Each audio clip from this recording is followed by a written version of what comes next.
إذا التحولات الممكنة نبدأ بالكاتود. الكاتود دائما سيكون الماء منافس ب H2O على H2 أو يمكن لي نكتب H بلس على H2O. متفقين؟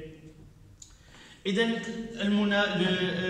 المزدوجة المشاركة H بلس غتعطينا H2 هنا 2 زائد جوج الإلكترونات.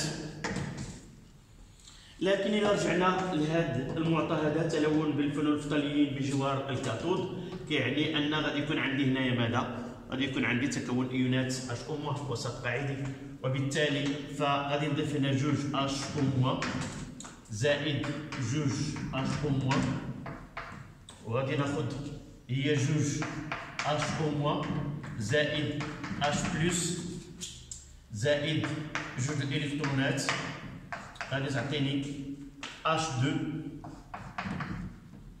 زائد 2H او موان، وغادي نرتب H بلس مع H او موان هي H2O، وغادي تعطيني المعادلة هي 2H2O زائد جوج ديال الإلكترونات غادي تعطيني H2 زائد 2H او موان. إذا 2 موان 4 ديال الهيدروجينات جوج او. إذا هذه المزدوجة اللي كتدخل على مستوى بالنسبة للكاثود هي الماء. كاين المزدوجة ديال Na بلس على Na، وبالتالي فهاد Na بلس زائد واحد الكترون كتعطينا Na. نمشيو الآن للأنود.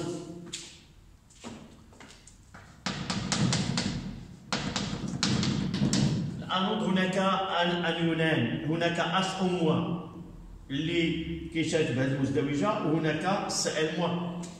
إذا ايونات Cl موان ف 2 Cl موان غادي تعطينا Cl جوج زائد جوج الإلكترونات. وكذلك بالنسبة للمزدوجة الثانية اللي هو في الأنود دائما الماء يشارك ب O2 على H2O، وبالتالي فالمعادلة H2O غادي يعطينا O2 أوازن الأكسجين هنا بجوج، سأوازن ب4 H بلس. إذا هنا عندي لا خصاص وهنا خصاص، إذا زائد 4 ديال الإلكترونات. إذا سأحاول أن الوسط قاعدي، وبالتالي بنفس الطريقة اللي خدمت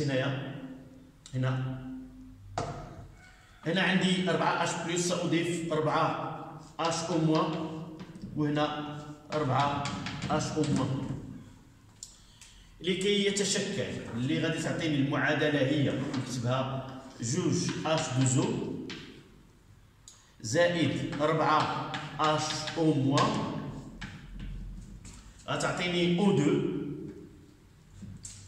4 H بلس 4 H او موان هي 4 H2O زائد 4 الإلكترونات. وغادي نلاحظ أن في هذه الحالة هذه سأختزل H2O جوج، وهنا غادي يبقاو غير جوج، بمعنى أن هذه المعادلة هذه ستكون فقط 4 H او موان غادي تعطينا 4، هنا غادي تبقى فقط جوج. لاحظوا أن المعادلة بقات في النهاية بحال إلا استعملنا O2 على H او موان.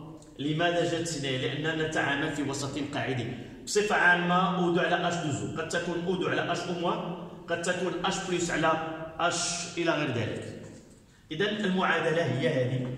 إذا هناك تنافس ما بين خلاصة تنافس في الكاثود بين المزدوجتين H2O على H2 أو H+ على H2O وإيونات Na+. على مستوى الأنود هناك تنافس من طرف المذيب. المذيب يتنافس كذلك على التحول الذي يحدث عند الأنود، ويشارك بالمزدوجة O2 على H2O أو O2 على HO-. وخدمنا بالمعادلة ب H2O ولات كأننا بإمكاننا نستعملوا O2 على HO- وغادي نوصلوا لهذه المعادلة هذه. إذا هذا ما هو التحولات الممكنة، وبالتالي كتجي السؤال اللي من بعد واللي غادي يطلبوا منا هو التحول. اكتب المعادلة الأكسدة والاختزال لهذا استنتج من خلال الروائز المنجزة والمتكونة فعلا. دابا الآن اعتمادا على هذه النتائج هذه يطلب منا أن نكتب التحولات الممكنة هنا. والآن سيطلب منا التحولات التي تحدث فعلا. إذن العلامة الموالية هي التحولات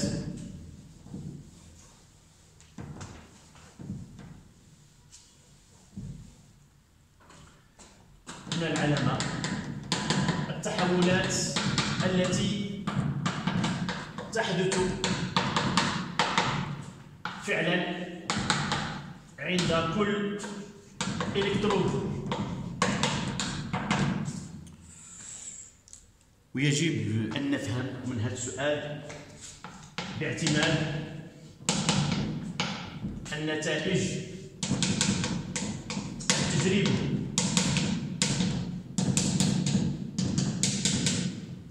أو الملاحظات التجريبية. إذا انطلاقا من المحاضرة عندنا الكاثود. هناك متنافسين ما بين Na+ وما بين H2O على H2. لاحظنا غاز، وبالتالي فما يحدث هو هذا التحول، هذا هو 2H2O زائد جوج ديال الإلكترونات كيعطينا H2 زائد جوج HO-. كذلك الأنود الآن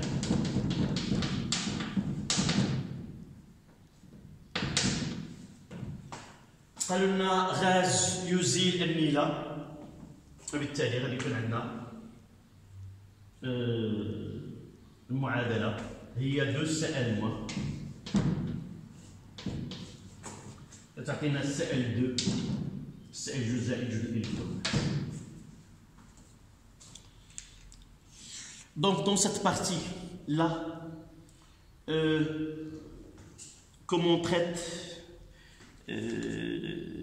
cette partie, c'est il faut faire une différence entre les transformations possibles au niveau de chaque électrode, c'est-à-dire à partir des espèces chimiques présentes dans la solution, on peut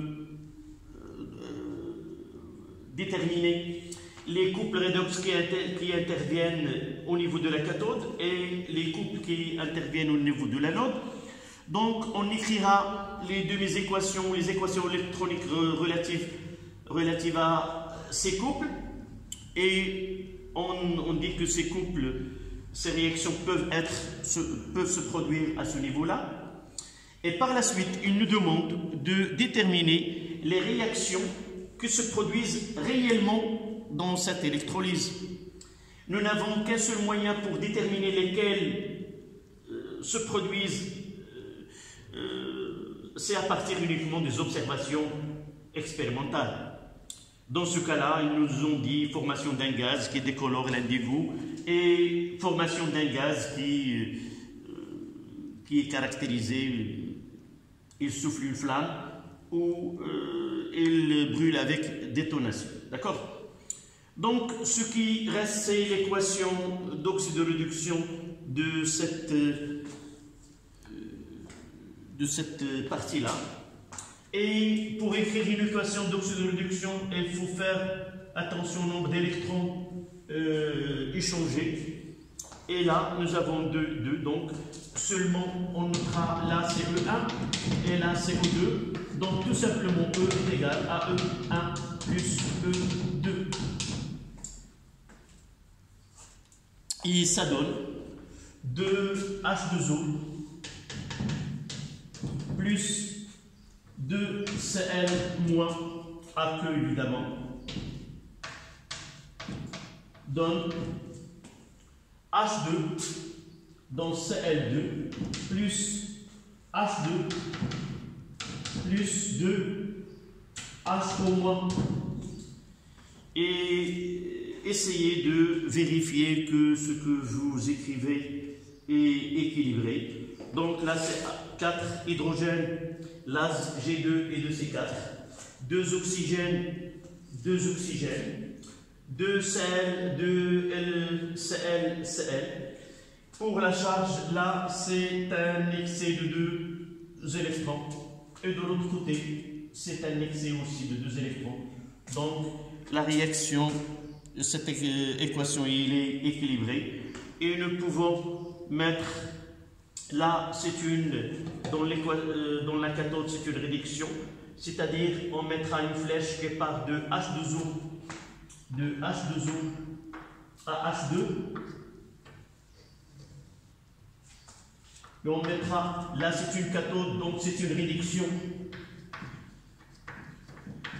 C'est une réduction cathodique. ففي الكاثود عند الكاثود يحدث الاختزال الكاثودي. إذا هنا c'est une réduction إذا اختزال. وبالنسبة للإلكترود الأخرى من Cl- إلى Cl2 هناك أكسدة. C'est une oxydation.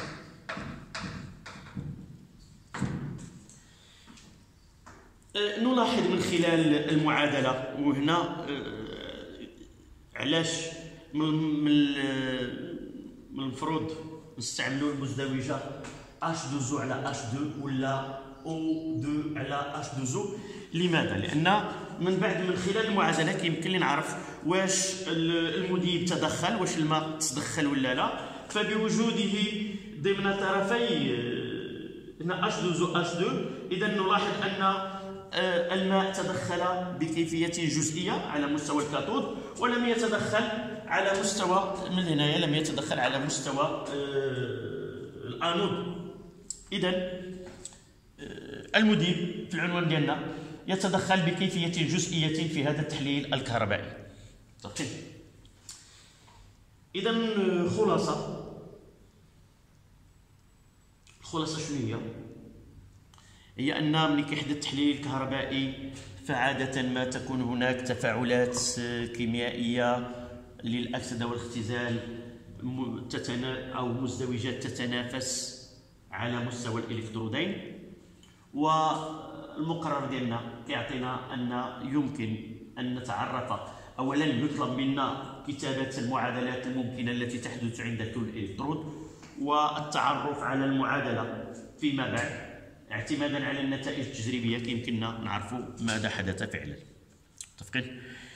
هذا مثال لتدخل جزئي. بامكاننا غير ناخذ نناقش، يمكن للمذيب ان يتدخل كليا في تحليل الكهربائي. إذا هذا التحليل الكهربائي لمحلول كلورور صوديوم ناخذ التحليل الكهربائي لمحلول حمض الكبريتي المخفف.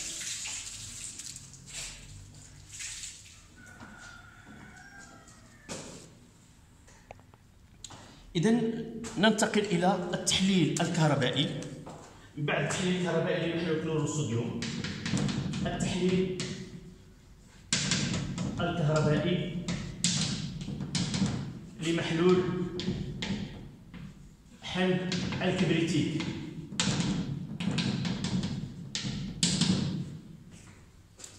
H3O+, 2H3O+, زائد SO4 2-.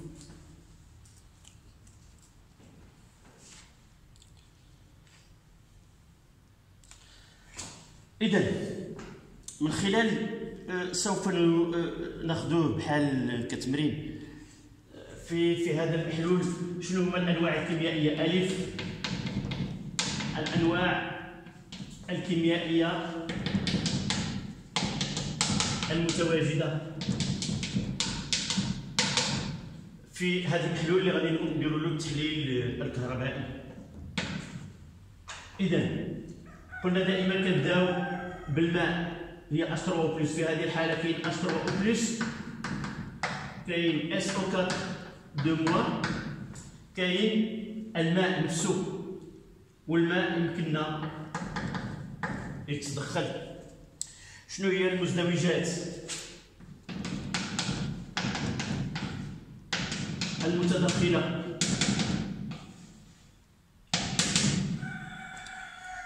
فبالنسبه لنا يمكننا نديرو H3O+ على H2. ولاحظوا خليت الكتابه هنايا بامكاني ندير بين قوسين راها H2O على H2. ثم المزدوجه ديال SO4 2-، هذا الايون SO4 2- يشارك ضمن المزدوجه S2 و8 جوج ناقص على SO4 2-. بقى لنا ايونات ديال HO- اللي غادي يدخل بها الماء ب O2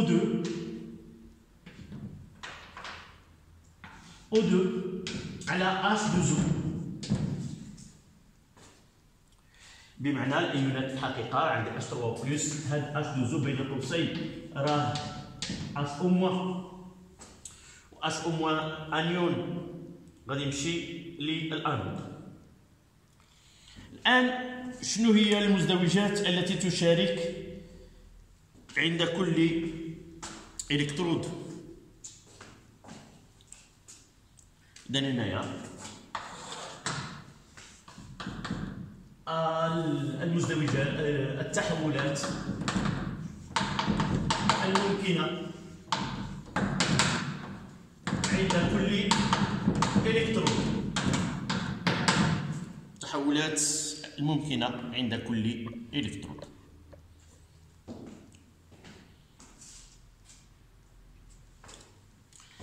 اللي خصني مع الوقت تردوا البال بان غادي نكتب هنا الانود، غادي نكتب هنا الكاثود،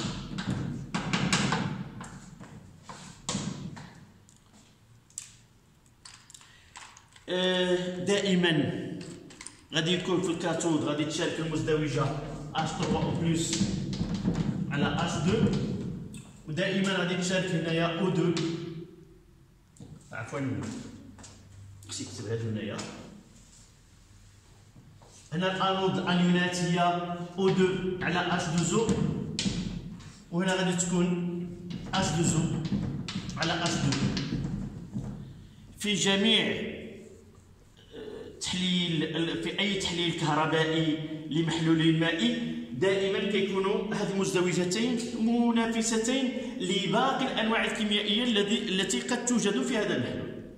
عاد غادي نشوفوا هذا الايون هذا S2O8 2- اللي غادي يكون منافس ديالو، غادي يكون عندنا هنايا هو المزدوجه ديالو اس للاشاره فتعطى المزدوجات. ما نفروش التلميذ انه يعرف بان SO4 2- المرافق ديالو هو S2O8 2، وان كان سبقنا درسناه في الكيمياء في البدايه ديال السنه. اذا S2 O8 جوج ناقص على SO4 2. وهنايا هل هناك من منافس؟ ليس هناك من منافس في ايون موجب هنايا اللي غادي يمشي للكاتيون اللي غادي يمشي للكاثود. اذا ليس هناك منافسه على مستوى الكاثود، ليس هناك منافسه، وبالتالي ما نتوقعه هو ما يحدث فعلا. هذه الحاجه اللي غنوصلوا ليها الان. Donc à ce stade-là, on fait l'électrolyse d'une solution de sulfate de cuivre, d'acide sulfurique, C2H+, ou 2H3+, SO4 2-, c'est la solution de cet acide. Les espèces chimiques présentes dans la solution, ce sont les ions H3O+, les ions sulfate SO4 de moins, de l'eau et des ions HO- qui sont très... Mais même si ça sera l'eau qui jouera le rôle dans l'équation ici, on aura O2 sur H2O et H2O sur H2 avec les deux équations qui sont mises en jeu au cours de cette électrolyse. Donc, on demande là les transformations possibles au niveau de chaque électrode. La première des choses, c'est on va identifier, là c'est l'anode et là c'est la cathode. Et pour faciliter, les cations vont il y a si vous voulez, une compétition entre les cations au niveau de la cathode et les anions au niveau de l'anode. Donc là, c'est O2 au HO-, O2 sur H2O à HO-, c'est un anion, et SO4 de moins aussi avec SE2. De ce côté-là, il n'y a que H3O+, et par la suite, il n'y a pas de compétition au niveau de la cathode, et l'équation prévue est celle qui se produit réellement au cours de cette expérience. Donc, il nous reste à écrire les équations électroniques de deux côtés, et par la suite, revenir au côté expérimental et de dire il se produit telle réaction et non pas telle réaction. D'accord? Donc, غادي نرجع لهنايا وغادي ندير بأن H2O غادي يعطينا O2 غادي نوازن جوج هنا جوج زائد 4 H بلس زائد 4 ديال الإلكترونات. هذه بالنسبة لهذه المزدوجة هذه اللي هي O2 واحد وهذه جوج غادي يكون SO4 2 موا. ما تنساوش بأن كناخذ ماشي غادي نبدا بهذه والناتج هذه، فخصني نشوف شنو عندي. هادو اللي كيكونوا مكتوبين هنايا هما اللي كيكونوا ضمن المتفاعلات. بعض الأحيان ما كنردش البال ونكتب S2O2 مع SO4 لا، كنشوف الأنواع المتواجدة. واما هاد الرموز هذه كتساعدني لحاجه وحده، شنو هي انني ما نطلبش مني نكون حافظ المرافق ديال هذا، كيعطيني المرافق باش يمكن لي نكتبها كتابه صحيحه. Donc il faut faire attention dans l'écriture des équations, des demi-équations ou des équations électroniques. C'est pas on écrit O2 dans H2O en équilibre, S2O8 2- et SO4 2- en équilibre. Il faut revenir là. Et ces espèces chimiques présents là, c'est eux qui constituent les réactifs. Les données des couples redox seulement à titre indicatif qui nous donne l'élément conjugué de celui qui réagit. Donc je dois écrire là SO4 2-, et comme s'il intervient, il donnera S2O8 2-. Donc j'équilibre pour équilibrer ces deux, et là, ça sera plus 2 électrons. Faites attention dans les écritures. Si vous dans les équations du couple en compétition, toujours on devrait avoir les électrons du même côté. C'est à titre des préventions, pour ne pas se tromper. Donc dans ce cas-là, expérimentalement, on observe la formation de O2. Donc, 1 se produit expérimentalement. إذن واحد يحدث فعليا. Donc, en réalité, on observe la formation du gaz O2 et de gaz H2. إذن الآن المعادلة الحاصلة j'ai pas fait l'écrit là, c'est H2. Je dois d'abord écrire une demi-équation H2O nous l'avons déjà donné, c'est H2. D'accord? On mettra là 2 et là 2, plus 2H au moins. On mettra tout simplement H plus pour simplifier. 2H plus donne H2 plus 2, là, plus 2 électrons. Donc 2 électrons puisque nous avons déjà des H plus là. Donc là 2 électrons et là 4 électrons. Donc je dois multiplier cette équation par 2 et l'autre c'est 1. Donc l'équation bilan,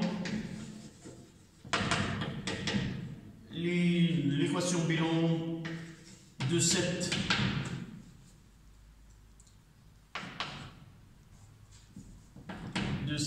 réaction et donc ça sera 4H plus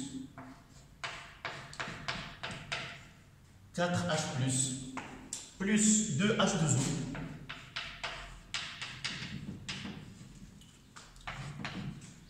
ça donne 2H2 plus O2 plus 4H+. En ordonnant, en simplifiant, ça donne uniquement cette équation-là. 2H2O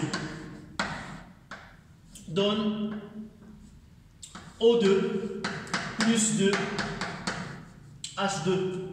Là, c'est un gaz, là, c'est un gaz, et là, c'est un liquide. Et vous voyez dans ce cas-là que l'équation bilan de cette réaction fait intervenir que de l'eau. Donc il n'apparaît ni SO4 et par la suite on dira que dans l'électrolyse d'une solution d'acide sulfurique, l'eau intervient comme solvant dans les 2 électrodes. Donc intervention totale. إذن الماء اللي هو المذيب يتدخل كليا في هذا التحليل الكهربائي.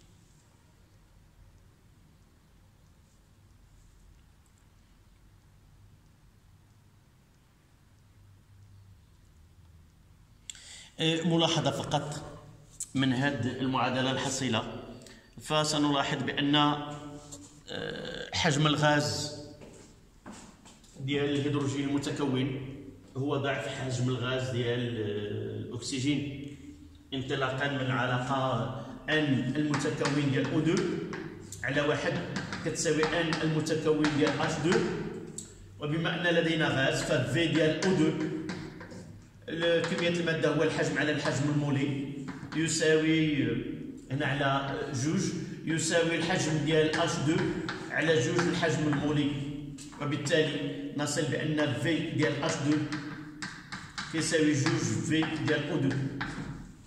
متفقين؟ فقط هذه إشارة قد نجدها في تطبيقات.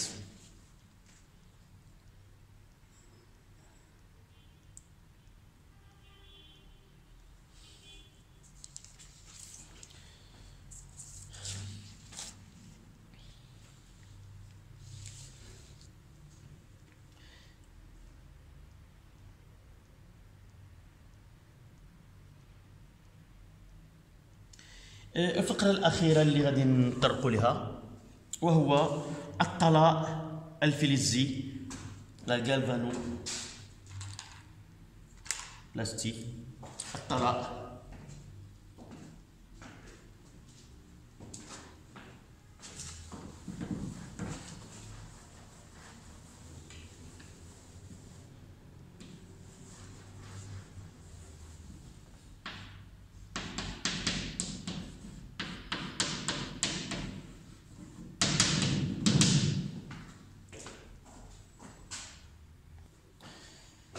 إذا الطلاء الفلزي أو تطبيقات التحليل الكهربائي، كنا بين قوسين التحليل الكهربائي بتدخل الأنود.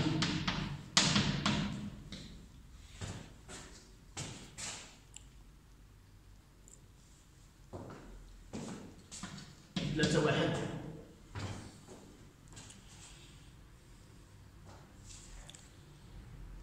ناخذ مثال ديال تفضيض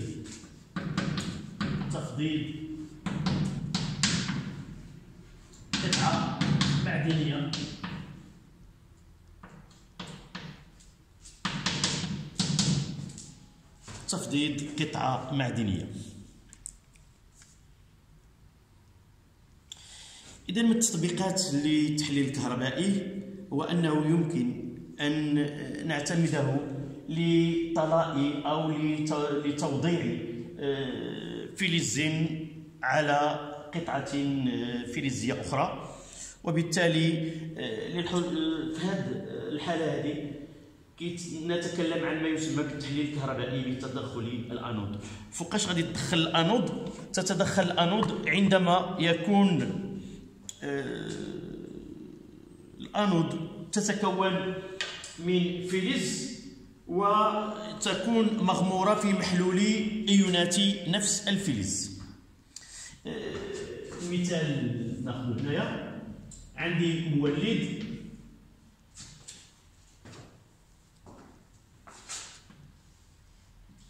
غادي ناخذ هنا سلك من فضة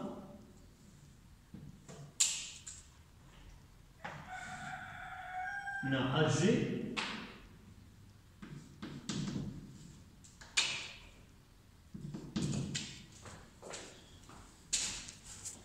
سلك من فضة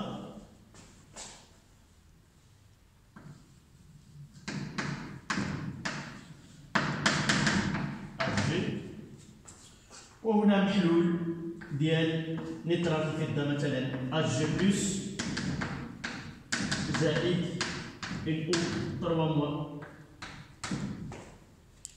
وبالنسبة للكاثود نضع أي قطعة معدنية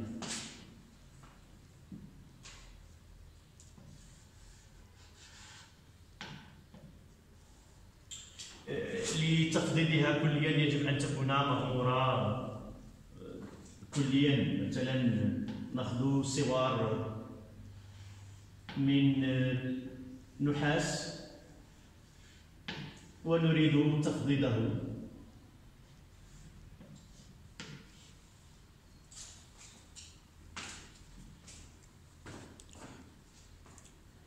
إذا فالتيار الكهربائي كيمر في الاتجاه هذا في المنحى،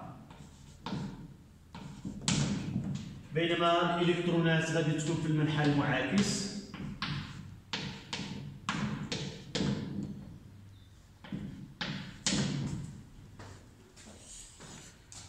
إذا ماذا سيحدث عند الأنود؟ القطب المرتبط بالقطب الموجب، الإلكترود المرتبطة بالقطب الموجب،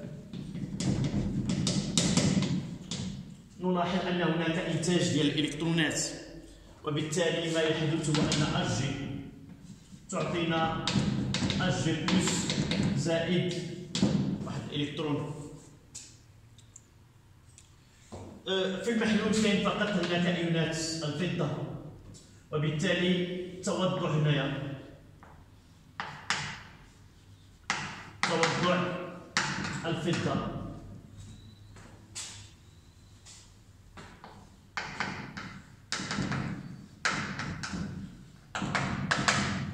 وبالتالي عند الكاثود سيحدث أجي بلس إلكترون كتعطينا أجي.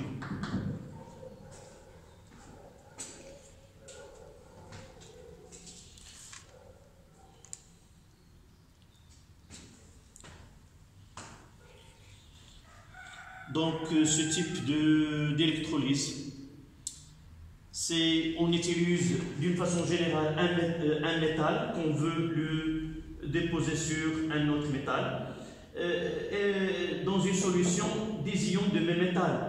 Si nous voulons couvrir avec de l'or, il suffit d'utiliser des fils en or et là une solution, par exemple de couleur d'or AU3+. Et c'est de l'or avec des ions auriques, on aura un dépôt ici sur un objet qu'on veut, par exemple une médaille ou autre chose. Donc l'équation de bilan, c'est Hg plus Hg plus donne Hg plus Hg plus. Là, c'est un métal, là ce sont des ions, là déposés, et là c'est formé. Vous voyez que c'est une équation qui est un peu... On n'aura pas le droit de simplifier. Là, c'est de là à là, c'est ce que se produit à l'anode. ما يحدث هنا هو بالنسبة عند الأنود وهنا عند الكاثود. بمعنى أن الأنود تتحول من صيغة فلزية Hg إلى صيغة إيونية التي تذهب إلى المحلول الماء لتتكون الماء.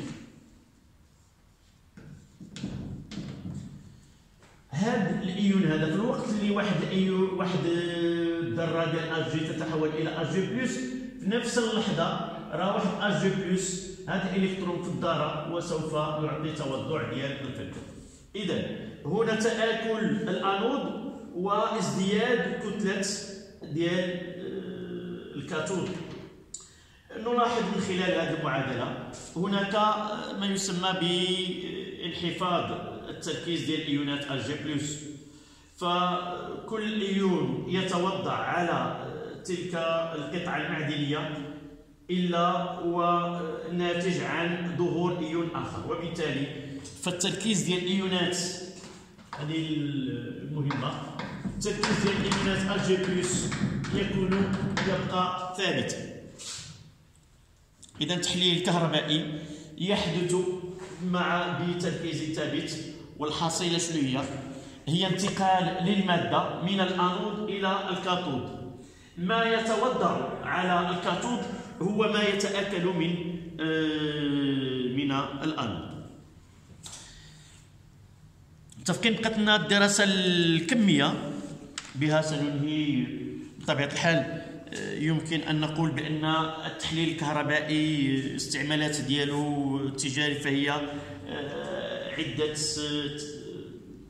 استعمالات، منها تنقية الفلزات إذا كان فلز ليس نقيا أو عبارة عن أشبه مع فلزات أخرى، فيمكن مثلا إذا كان هذا السلك هذا من نحاس و زنك إلى غير ذلك، فيمكن أن نستعمل سلك من نحاس ونقوم بنقل ما يوجد من نحاس في هذا السلك إلى سلك آخر من النحاس. إذن للحصول على كذلك تنقية الطلاء المعدني، وكذلك من استعمالات. لاحظوا أن فلز الألمنيوم لا يمكن الحصول عليه إلا انطلاقا من تحليل الكهربائي. أغلب ما ينتج عالميا فهو انطلاقا من هذه التقنية.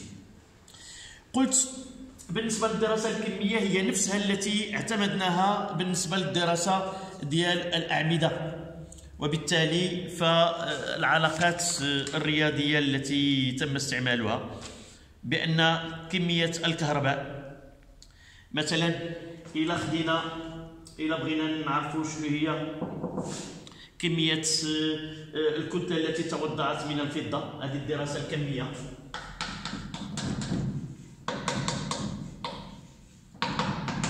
إلا بغينا نوضعوا واحد الكتله ان مثلا غير العلاقه الرياضيه من هنايا، كنلاحظ بان ان ديال اج جي على جرون تايم ديال اج جي من هذه المعادله هذه كتساوي ان ديال الالكترونات هي كميه الماده على واحد، وبالتالي فكميه الكهرباء هنا غادي ندير ان ديال اج جي على جرون تايم ديال اج جي، فكميه الماده هي كيو على اف، وهذه هي اف دلتا دو تي على اف. بمعنى إلا بغيت الكتله التي تتوضع من الفضه هي الكتله الموليه ديال اج جي مضروبه في دلتا دو تي على ثابته اف الفرع. إذا بمعرفة شدة التيار الكهربائي مثلا يمكن يعطيونا نريد أن تتوضع كتلة ديال 2 غرام من الفضة بتطبيق تيار كهربائي كذا، شنو هي المدة الزمنية اللازمة، أو يعطيونا المدة الزمنية اللازمة ويعطينا شدة التيار الكهربائي ويطلبوا منا الكتلة التي تتوضع. هادشي كامل غادي نحاولوا نشوفوا إن شاء الله في حصة ديال التمارين. الدرس او الحصه المواليه هي حصه ديال التمارين اللي غادي نحاولوا نجمعوا فيها ما بين الاعمده والتحليل الكهربائي، لان كلاهما وجهان لعمله واحده. فالتحولات التلقائيه يمكن بتدخل مولد ان يعطينا تحليل كهربائي، وهو التحول المعاكس للتحول الذي درسناه في الأعمدة. إذن تنتهي حصة اليوم التي تندرج ضمن التدريس عن بعد. اليوم هو الثلاثاء 17 مارس 2020. من خلالها حاولت أنني نقرب درس ديال التحولات القصرية والتحليل الكهربائي و لي ترانسفورماسيون فورسي إي ليلكتروليز. هناك مشكل بالنسبة لتحميل هذه الدروس، فنظرا للصبيب الذي أتعامل معه فهو صبيب ضعيف جدا، فلحد الآن دروس البارحة لم يتم تحميلها بعد، فهي خاصة بتمارين تطبيقية للنزول للسقوط الرأسي في مائع وهذا الدرس هذا. لذلك حاولت أنني ما عرفتش واش غادي نكون توفقت ولا لا ان ازاوج بين درس باللغه العربيه والدرس باللغه الفرنسيه، فلو درت درسين مستقلين غادي تكون المده اكبر ما غادي يمكن شيء يوصل. دونك à la fin de cette séance, c'est une séance que intervient dans les séances d'enseignement à distance ou de soutien à distance. C'est mon deuxième jour, qui est le mardi 17 mars 2002. J'ai essayé de traiter cette leçon avec deux langues. Je m'excuse pour les uns ou pour les autres. Parfois, je parle plus en arabe qu'en français ou l'inverse. De toute façon, nous, les Marocains, nous avons cette caractéristique que nous pouvons comprendre avec les deux langues. Et c'est faute uniquement pour mettre ces cours en Internet. L'opérateur avec lequel j'ai un abonnement, il a un débit qui est très faible et ne permet pas de faire passer des leçons qui dépassent le 8 Go. J'ai deux leçons qui sont en attente pour qu'ils soient visualisés par les élèves. Donc c'est pour cette raison que j'ai fait la leçon avec les deux langues. Je ne sais pas comment vous allez l'apprécier. Est-ce c'est une bonne idée ou pas? Mais les conditions dans lesquelles nous travaillons, c'est un cours qui se fait sans présence des élèves. Et par la suite, j'ai deux classes, une arabisée et une autre option français. Donc, j'espère que cette leçon sera pour les deux. Chacun comprendra lorsque je parle en arabe et l'autre lorsque je parle en français. Voilà ma classe. Personne n'est présent. Donc, je le faisais en absence totale des élèves. Voilà. Merci. J'espère que cette leçon sera bénéfique pour ceux qui les visualisent. Et à la prochaine session, Inch'Allah. Au revoir et à bientôt.